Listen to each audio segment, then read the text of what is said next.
సందర్భం. మరి అటువంటి పార్టీ కేసీఆర్ గారు తరతరాలకు తరగని ఆస్తిగా కట్టినటువంటి కాళేశ్వరం ప్రాజెక్టును మరి బద్నాం చేస్తూ అందులో ఒక చిన్న పార్ట్ మేడిగడ్డ అనేటటువంటిది, మహాసముద్రం లాంటి కాళేశ్వరం ప్రాజెక్టులో మేడిగడ్డ అనేది ఒక చిన్న పార్ట్. ఆ చిన్న పార్టులో ఒక 3 పిల్లర్లు కుంగిపోతే 2.5 ఏండ్ల నుంచి అదే లొలి పెడుతున్నారు. కాళేశ్వరం మొత్తం కూలిపోయిందని మాట్లాడుతున్న సందర్భం. ఇక దానికి నిన్న పరాకాష్ఠకు చేరుకున్నది అసెంబ్లీ వేదికగా అనేక మాటలు కేసీఆర్ గారిని అనడం. నేను కేసీఆర్ గారి కూతురుగా కేసీఆర్ గారిని దగ్గర నుండి చూసినటువంటి వ్యక్తిగా చెప్తున్నాను. ఫస్ట్ టైం ప్రభుత్వంలోకి రాగానే, అధికారంలోకి రాగానే ఒక 6-7 నెలలు అయితే కేసీఆర్ గారు తన ఆఫీస్ రూమ్లో ఒక టేబుల్ మీద ఒక వాల్ అంతా కూడా పెద్ద టీవీ స్క్రీన్ ఉంటే 6-7 నెలలు కంప్లీట్గా రీసెర్చ్లోనే ఉన్నారు. ఎట్లా నీళ్లు తీసుకురావాలి తెలంగాణకు, ఏం చేయాలి మనం అనేటటువంటి రీసెర్చ్లు ఉన్నారు. అటువంటి వ్యక్తి మీద ఇట్లాంటి నిందలేయడం అన్నది నిజంగా దారుణం. కేసీఆర్ గారికి తిండి ధ్యాస ఉండదు, డబ్బు ధ్యాస ఉండదు, ఉండేది ఒకటే కేవలం తెలంగాణ ధ్యాస. నేను దాదాపుగా 2006 నుండి యాక్టివ్గా పాలిటిక్స్లో నేను కూడా పాల్గొంటూ వస్తున్నాను, తెలంగాణ ఉద్యమంలో పాల్గొన్నాను. అప్పటి నుంచి ఇప్పటి వరకు కూడా నేను చూస్తున్నా, ఎప్పుడు కూడా కేసీఆర్ గారు తెలంగాణ విషయం తప్పితే, ప్రజల విషయం తప్పితే పర్సనల్ విషయాలు మాట్లాడే టైము 0.1% కూడా ఉండదు. అటువంటి ఒక మహానేత మీద, అటువంటి ఒక మహానాయకుడి మీద ఇన్ని అబాండాలు వేస్తూ దాన్ని రోజుకొక రీతిగా చెప్పుకుంటూ మాట్లాడితే చాలు కేసీఆర్ అవినీతి చేసిండు, మాట్లాడితే చాలు కేసీఆర్ ఏదో 1,00,000 కోట్లు దోసుకున్నాడు, నిజాం కన్నా రిచ్ అవ్వాలనుకున్నాడట. డెఫినెట్గా నిజాం బాటలోనే నడుస్తాం. నిజాం కట్టిన ఉస్మాన్ సాగర్లోనే కదా ఇయ్యాలటి కూడా హైదరాబాద్ ప్రజలు నీళ్ళు తాగుతున్నది. ఆ నిజాం ఆదర్శం, ఆ నిజాం స్ఫూర్తి అని కేసీఆర్ గారు చాలా సందర్భాలలో చెప్పిండ్రు. ఇవాళ కాళేశ్వరం కడితే నేను చెప్తున్నా గ్యారంటీగా ఇంకా 200 సంవత్సరాల తర్వాత కూడా తెలంగాణ బిడ్డలు కేసీఆర్ గారిని తలుచుకుంటారు. అటువంటి గొప్ప ప్రాజెక్టు కాళేశ్వరం ప్రాజెక్టు. ఆ ప్రాజెక్టు డెప్త్ అర్థం కాక, తెలంగాణ భౌగోళిక స్వరూపం మీకు అర్థం కాక, మీకు తెలంగాణ పట్ల అవగాహన లేక, కేసీఆర్ గారికి ఉన్న నాలెడ్జ్, ఆయన ఎక్స్పీరియన్స్, ఆయన ఉమ్మడి ఆంధ్రప్రదేశ్లో ఆయన అనుభవించినటువంటి వివక్ష, ఇప్పుడున్న ముఖ్యమంత్రి గారు ఉమ్మడి ఆంధ్రప్రదేశ్లో కూడా మనకు వ్యతిరేకంగా పనిచేసినటువంటి వ్యక్తి, ఇప్పటికి కూడా పక్క రాష్ట్రం ఎజెండా అమలు చేసేటటువంటి వ్యక్తి, ఇప్పటికి కూడా అక్కడ బనకచెర్ల కడతా ఉంటే మాట్లాడినటువంటి వ్యక్తి. అటువంటి వ్యక్తి నిన్న పొద్దు నుండి సాయంత్రం వరకు అసెంబ్లీలో కేసీఆర్ గారిని ఎన్ని అనరాని మాటలు అన్నారు, వింటుంటే గుండె తరుక్కపోతూ ఉంది. ఎందుకోసం అనాలి అన్ని మాటలు కేసీఆర్ గారిని? కేవలం రాజకీయ లబ్ధి పొందడానికి మాత్రమే, అంతకుమించి ఏమీ లేదు. ఇదే రేవంత్ రెడ్డి గారు అంతకుముందు ఒక టీవీ ఇంటర్వ్యూలో చెప్పారు, కేసీఆర్ గారికి పైసల మీద ఆశ లేదు, పాపం ఆయనకు మీటింగ్ పెట్టాలంటే కూడా పైసలు ఎప్పుడు కావాలంటే అప్పుడు చూస్తారు ఎక్కడున్నాయని, కానీ అప్పటిదాకా ఆలోచన కూడా చేయరని. మరి అటువంటి కేసీఆర్ గారి మీద ఇంత కుట్రపూరితంగా అభాండాలు ఎందుకు వేస్తున్నారు? వేసేటటువంటి అవకాశం ఎవరిచ్చారు అన్నది కూడా ఇవాళ బీఆర్ఎస్ పార్టీ శ్రేణులు కూడా ఆలోచన చేయాలి, తెలంగాణ ప్రజలు కూడా ఆలోచన చేయాలి. ఎందుకోసం వస్తుంది కేసీఆర్ గారికి అవినీతి మరక ఎవరి వల్ల అంటింది అలా? అది ఆలోచన చేసుకోవాలి కదా మనం కూడా.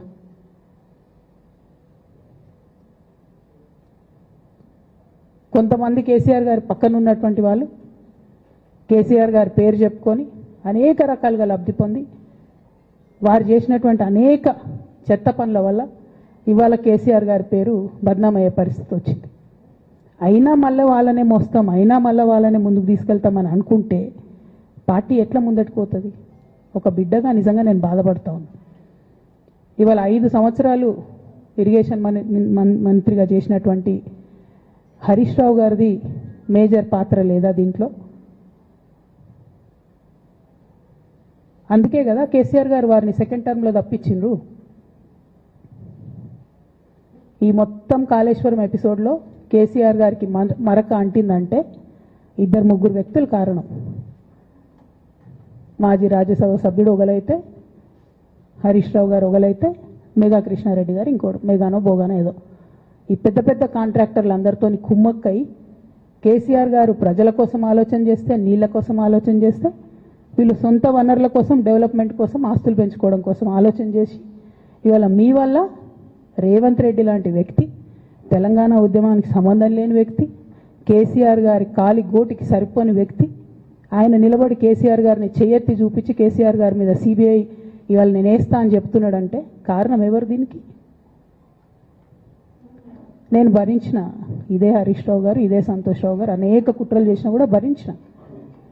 నా మీద ఓపెన్గా మీడియా మిత్రులందరితో రకరకాల మాటలు చెప్తే కూడా నేను భరించిన. నా పర్సనల్ అటాక్కి నేను ఎప్పుడు కూడా వాళ్ళను ఇంతవరకు పేరు పెట్టి పిలవలేదు, మాట్లాడలేదు. ఫస్ట్ టైం చెప్తున్నా. నేను ఎందుకోసం చెప్తున్నా? కేసీఆర్ గారికి ఈ వయసులో సిబిఐ ఎంక్వైరీ ఏందండి? ఎందుకోసం ఆ కర్మ పట్టింది? ఎందుకు భరించాలి? ఇటువంటి వాళ్ళని చూస్తూ ఎందుకోసం ప్రొటెక్ట్ చేసుకోవాలి? బీఆర్ఎస్ పార్టీ తమ్ములకు కోపం రావచ్చు, కానీ వాస్తవాలు చేదుగున్నా అప్పుడప్పుడు మాట్లాడుకుంటేనే, మందు తీసుకుంటేనే ఆరోగ్యం మంచిగా అవుతుంది. ఇట్లా చెప్పుకుంటూ పోతే చాలా చాలా అంశాలు ఉన్నాయి. వాటన్నిటి జోలికి నేను పోదలుచుకోలేదు. కానీ కేసీఆర్ గారు హిమాలయ పర్వతం అంత ఎత్తు లాంటి పర్సనాలిటీ ఆయనది. ఆయనను చేయబెట్టి చూపించి అవినీతి అని అంటే నిజంగా చాలా బాధ అవుతా ఉన్నది. ఎందుకంటే నా పెళ్ళప్పుడు నా పెళ్లి చేయడానికి కూడా ఇబ్బంది పడ్డటువంటి వ్యక్తి ఆయన. రాజకీయాలలో 40-50 ఏళ్ళు ఉంటే కూడా ఆస్తులు సంపాదించుకోలే కేసీఆర్ గారు. అనేక మంది వాళ్ళు మాట్లాడుతుంటారు, చాలా మాటలు మాట్లాడుతుంటారు, కానీ నాకు తెలుసు, నేను దగ్గరుండి ఆర్థిక పరిస్థితి చూసిన కాబట్టి ఎన్నడూ ఆయనకు ఆశ లేదు. అటువంటి మనిషిని పట్టుకొని సిబిఐ ఎంక్వైరీ ఇస్తాం, ఇదేస్తాం, అదేస్తాం. ఎవరు కారణం దీనికి అంతటికి? ఈ చేతగాని కాంగ్రెస్ ప్రభుత్వం మీ ఏసీబీ వాళ్ళు పోయి కాళేశ్వరంలో పనిచేసిన 3 ఇంజనీర్లను పట్టుకుంటే ఒక్కొక్క ఇంజనీర్ దగ్గర 100 కోట్ల ఆస్తులు వెళ్తే మీకు ఎందుకు ఎంక్వైరీ చేసే దమ్ము లేదు? వాళ్ళు వెనకాల ఎవరు ఉన్నారో ఎందుకు ఎంక్వైరీ చేస్తలేరు? ఖచ్చితంగా నేను ఇవాళ చెప్తా ఉన్నా, హరీష్ రావు గారు వెనుక, సంతోష్ రావు గారు వెనుక రేవంత్ రెడ్డి గారు ఉన్నారు. వాళ్ళని ఖచ్చితంగా కాపాడతారు అన్ని విషయాలను. వాళ్ళని ఏమనరు, వాళ్ళ గురించి ఏం మాట్లాడరు. బాణం ఎంతసేపు కేసీఆర్ గారి మీద ఉంటుంది. కేసీఆర్ గారిని మాట్లాడాలి, కేసీఆర్ గారిని బదనాం చేయాలి. కానీ దగ్గరుండి ఈ అవినీతి అనకొండలు బీఆర్ఎస్ పార్టీని ఏదైతే డిస్టర్బ్ చేసిండ్రో వాళ్ళని మాత్రం ఏమన్నారు. ఈ ఇంటర్నల్ అండర్స్టాండింగ్ అనేది ఎక్స్పోజ్ కావాలి. రేపటి నుంచి నేను ఛాలెంజ్ చేసి చెప్తున్నా కదా, రేపటి నుంచి ఏం మాట్లాడతారు తెలుసా? ఈ మొత్తం బ్యాచ్లన్నిటికీ సోషల్ మీడియా బ్యాచ్లు ఉన్నాయి. వీళ్ళందరికీ బాగా చాలా చాలా బ్యాచ్లు ఉన్నాయి. వాళ్ళంతా రేపటి నుంచి ఏమంటారు? నన్ను ఒకళ్ళు బీజేపీ ఆపరేట్ చేస్తుంది అంటారు, ఒకళ్ళు కాంగ్రెస్ ఆపరేట్ చేస్తుంది అంటారు, ఒకళ్ళు రేవంత్ రెడ్డి చెప్తే మాట్లాడుతుంది అంటారు, ఇంకోళ్ళు బండి సంజయ్ చెప్తే మాట్లాడుతుంది అంటారు. ఖబర్దార్ బిడ్డ, నేను ఎవరు చెప్తే ఆడేటటువంటి తోలుబొమ్మని కాదు. నాది నాది నాది నాది కేసీఆర్ బ్లడ్, నాది తెలంగాణ బ్లడ్. ఇండిపెండెంట్గా నేను అనుకున్న విషయాన్ని చెప్తున్నాను. దానికి పొలిటికల్గా ఇబ్బంది అయినా, కష్టమైనా, నష్టమైనా నేనే భరిస్తా. కానీ దేవుళ్ళ లాంటి మా నాన్నను ఇవాళ సిబిఐ ఎంక్వైరీ చేసిండ్రంటే కడుపు రగులుకపోతా ఉంది ఒక బిడ్డగా. అందుకే చెప్తున్నా, ఇన్ని రోజులు చెప్పలే. ఆ మధ్యలో పోయినసారి నా కొడుకు గ్రాడ్యుయేట్ అయినప్పుడు వచ్చినప్పుడు నేను మా నాన్నకు రాసుకున్న లెటర్ లీక్ చేస్తే కూడా ఆ 70, 80, 90 రోజుల నాకు నరకం చూపిస్తున్నారు. ప్రతిరోజు సోషల్ మీడియాలో ఇష్టం వచ్చినట్టు రాపిస్తున్నారు. ఎప్పుడు వీళ్ళ పేర్లు తీసుకోలే, ఇష్టం వచ్చినట్టు ప్రెస్ వాళ్ళకు మాట్లాడుతూ చాలా విషయాలు చెప్తున్నారు. ఎప్పుడు వాళ్ళ పేర్లు తీసుకోలే. ఇలా తీసుకుంటున్నా, ఎందుకంటే విషయం నాది కాదు. ఇది తెలంగాణ పరువు ప్రతిష్టకు సంబంధించిన విషయం. ఇలా దేశంలో ఏ మూలకు పోయినా, ఎక్కడికి పోయినా కేసీఆర్ అంటే ఒక మహానాయకుడు, త్యాగం చేసిన నాయకుడు అని చెప్పి మాట్లాడతారు. రేపటి నుంచి ఏం మాట్లాడతారు? సిబిఐ ఎంక్వైరీ చేస్తే ఏం మాట్లాడతారు? కేసీఆర్ అంటే సిబిఐ కేసు అంటారు. మా నాన్న పరువు పోతే నాకా బాధ, మీకా? మీకు పైసలు కావాలి కదా, మీకు పేరుతోనేం పని? ఇంకా కూడా ఈ విషయాలు అర్థం చేసుకోకుండా, ఇంకా కూడా ఇటువంటి వ్యక్తుల్ని దూరం పెట్టుకోకుండా ఉంటే ఇక కేసీఆర్ గారి మీద సిబిఐ కేసు వేసేటటువంటి స్థాయికి వచ్చినాక ఏం పార్టీ ఉంటేంది పోతేంది. బీఆర్ఎస్ పార్టీ నాయకులు నన్ను తిట్టుకున్నా సరే, లోకల్ బాడీ ఎన్నికలలో నాకు నష్టం జరుగుతుంది అనుకున్నా సరే, మా నాన్న మీద సిబిఐ ఎంక్వైరీ పడ్డాక ఏముంది, తొక్కల ఎలక్షన్ ఒకటి గెలుస్తారు, ఒకటి ఓడిపోతారు. అసలు ఓడిపోయే పరిస్థితి ఎట్లా వచ్చింది? ఇటువంటి దుర్మార్గుల వల్ల కాదా వచ్చింది?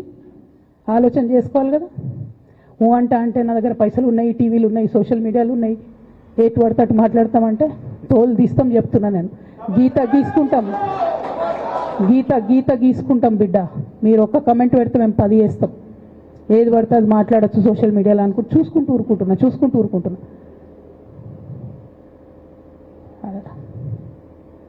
పెద్ద సార్ దగ్గరకు వచ్చినాక ఇక కాంప్రమైజ్ అయ్యేది ఏం లేదు. ఘోష్ కమిషన్ వేసిన రోజే నేను చెప్పిన ఎందుకు రియాక్ట్ కాలేదు పార్టీ అని అడిగిన ఆ రోజునే. నిన్న సిబిఐ ఎంక్వైరీ వేస్తున్నా అని రేవంత్ రెడ్డి గారు అసెంబ్లీలో చెప్తే తెలంగాణ బంద్ ఖాళీ వద్దా, బగ్గు మనొద్దా తెలంగాణ? ఎట్లా మాట్లాడతారు? నిజంగానే మనిషి అవినీతి అయితే, నిజంగానే మనిషి డబ్బులు తిన్నోడైతే వేరు మాట. ఆయనకు తిండి మీద కూడా ధ్యాస ఉండదా బాబు? తెలంగాణ తెలంగాణ అదే పిచ్చి. అట్లాంటి మనిషిని పట్టుకొని ఇవాళ ఏది పడితే అది మాట్లాడితే కూడా రియాక్ట్ కాకపోవడం చాలా దారుణం, చాలా చాలా దారుణం. నేను దీన్ని తీవ్రంగా ఖండిస్తున్నా. At the same time Congress government PC Ghosh commission వేసిండ్రు. రెండేళ్ల నుంచి టైంపాస్ చేస్తారు. ఆ కమిషన్ రిపోర్ట్ వచ్చింది. ఆ రిపోర్ట్ నిన్న అసెంబ్లీలో పెట్టిండ్రు. ఇంకా దానికి ఏమిట్లకేం లేదు, దాంట్లోకి ఏం చర్యలు తీసుకుంటారో చెప్పారు, ఏం చేస్తారో చెప్పారు, తక్కువని సిబిఐకి ఇచ్చేస్తారు. అంటే ఇది ప్రీ ప్లాన్డ్, ప్రీ మెడిటేటెడ్, ఖచ్చితంగా కేసీఆర్ గారి ప్రతిష్ట దెబ్బతీయాలనేటటువంటి ప్రీ మెడిటేటెడ్ అటాక్ తప్పితే ఇంకోటి కాదు. ఇన్ని ఏజెన్సీస్ ఉన్నాయి రాష్ట్ర ప్రభుత్వంలో. మీ ఏసీబీకే దొరికింది కదా ఇదే కాళేశ్వరంలో అవినీతి తిమంగళాలు. ఏమైంది అది? ఏమైంది? ఆ రిపోర్ట్ ఏమైంది? వాళ్ళ మీద చర్యలు ఏమైనాయి? దాని కంక్లూజన్ ఏంది? ఒక్క చిన్న ఎంక్వైరీ కూడా ఇప్పటివరకు కంక్లూడ్ చేయలేదు కాంగ్రెస్ గవర్నమెంట్. ప్రచారం ఎక్కువ, పని తక్కువ. ఎప్పుడైనా మీ తప్పిదాలు బయటపడుతున్నాయి అనుకుంటే, ఎప్పుడన్నా ప్రజలు తిరగబడతారు అనుకుంటే వెంటనే ఒక రిపోర్ట్ వేయాలి, వెంటనే కేసీఆర్ మీద ఒక ఆరోపణ చేయాలి. ఇప్పటికి కూడా రేవంత్ రెడ్డి గారికి కేసీఆర్ గారి పేరు చెప్పుకోకపోతే ఆయన ఫోటో కూడా పేపర్లో వేరేమని భయం పాపం. అందుకని ఆయన రోజు పొద్దుగాలేస్తే కేసీఆర్ని తిట్టుడే తప్పితే ఇంతవరకు కూడా వేరే ఆలోచన చేయడం లేదు. మేము డిమాండ్ చేస్తూ ఉన్నాం కాంగ్రెస్ ప్రభుత్వాన్ని, మీరు బట్టగాల్చి మీదేసినట్టు ఆరోపణలు వేయడం కాదు, మీకు దమ్ము ధైర్యం ఉంటే నేను పేర్లు కూడా చెప్పిన, చూడండి ఎక్కడి వరకు పోతారో చూస్తాం. మీకు అండర్స్టాండింగ్ లేకపోతే మీకు అండర్స్టాండింగ్ పెట్టుకొని కేసీఆర్ గారిని టార్గెట్ చేయడం ఇది పొలిటికల్గా కరెక్ట్ కాదు. మన రాష్ట్రంలో ఇటువంటి వాతావరణం ఇదివరకు లేకుండే, రేపు పొద్దున కూడా ఉండొద్దని చెప్పి నేను కోరుతాను. కాంగ్రెస్ ప్రభుత్వం కేవలం కాళేశ్వరం విషయమే కాదు, బీసీల విషయంలో ఎంతగా మోసం చేస్తున్నారు. ఫస్ట్ ఏమో బిల్లు పెడతారు, మేమందరం లొల్లి పెడితే టైంపాస్ చేసి 1.5 years తర్వాత బిల్లు పెట్టిరు. బిల్లు పెడితే కనీసం గవర్నర్ దగ్గర పోరు, కనీసం రాష్ట్రపతి దగ్గర పోరు, ప్రధానమంత్రి దగ్గర పోరు. గవర్నర్ పెండింగ్ పెట్టుకుంటే ఎందుకు సుప్రీంకోర్టు కోతలేరు? ఇంకా కూడా మళ్ళీ ఛాలెంజ్ చేసి అడుగుతా ఉన్నాను నేను, ఎందుకు సుప్రీంకోర్టు కోతలేరు? మీరు September 30 లోపల ఎన్నికలు చేస్తామని చెప్పిండ్రు. September 30 లోపలన్నా సుప్రీంకోర్టుకు పోండి. డీమ్ టు బి అప్రూవ్డ్ అనుకుంటే ఇదే ఎలక్షన్లో బెనిఫిట్ అవుతుంది కదా బీసీలకు. ఆ తర్వాత ఇంకొక ఆర్డినెన్స్ తెచ్చిరు, అది పెండింగ్ ఉంది గవర్నర్ దగ్గర. కనీసం దాని మీద సుప్రీంకోర్టు కోండి, దాని మీద కూడా పోతలేరు. మళ్ళీ నిన్న కొత్త కథ, 50% స్లాబ్ ఎత్తేస్తామట. కామెడీ రోజు రోజుకి. ఏంది ఇది? ఎందుకోసం అంటే ఇదంతా బీహార్లో ఎన్నికలు అవుతున్నాయి. వాళ్ళ రాహుల్ గాంధీ గారి పిఆర్ యాక్టివిటీకి రోజు ముచ్చట చెప్పాలి ఆయన. ఇక్కడ వీళ్ళు నిన్న 50% క్యాప్ ఎత్తేస్తున్నామని కొత్త కథ చెప్పిండ్రు. మీరు చూడుని రేపెల్లు నుంచి రాహుల్ గాంధీ బీహార్లో ఏం మాట్లాడతాడు? హమ్నే 50% సీట్ తోడది అంటాడు ఆయన బీహార్ ఎన్నికలలో. ఆయన అక్కడ చెప్పుకోవాలి కాబట్టి పిఆర్ యాక్టివిటీ కోసం వీళ్ళు ఇక్కడ చేస్తున్నారు తప్పితే బీహార్ ఎన్నికల కోసం తెలంగాణ బీసీ బిడ్డలను బలిపెడుతున్నారు రేవంత్ రెడ్డి గారు తప్పితే నిజంగా చిత్తశుద్ధితోని బీసీలకు ఏదైనా బెనిఫిట్ చేద్దామనే ఉద్దేశమే మీకు లేదు. అటువంటి ఉద్దేశం మీకు ఉంటే మీ వైఖరి ఇట్లా ఉండదు. కేవలం కాంగ్రెస్ పార్టీ బీసీలను నయవంచన చేస్తున్నది. మీరు ఇట్లనే చేస్తుంటే బీహార్ ఎన్నికలు వస్తే మేము తెలంగాణ జాగృతి మొత్తం పోయి బీహార్లో మీకు వ్యతిరేకంగా ప్రచారం చేస్తాం.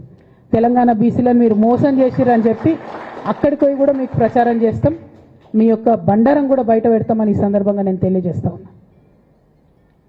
బీసీల విషయమైనా కాళేశ్వరం విషయమైనా చిత్తశుద్ధి లేనటువంటి కాంగ్రెస్ పార్టీని ఖచ్చితంగా మీ వైఖరిని ఎండగడతామని చెప్పి తెలియజేస్తూ, సిబిఐ ఎంక్వైరీ వేసుకున్నా, మీరు ఏ ఎంక్వైరీ వేసుకున్నా కేసీఆర్ గారు మాత్రం కడిగిన ముత్యంలాగా బయటకు వస్తారని మళ్ళొకసారి తెలియజేసుకుంటూ మీ అందరి దగ్గర కూడా నేను సెలవు తీసుకుంటా ఉన్నాను. Thank you. జై తెలంగాణ, జై జాగృతి, జై కేసీఆర్.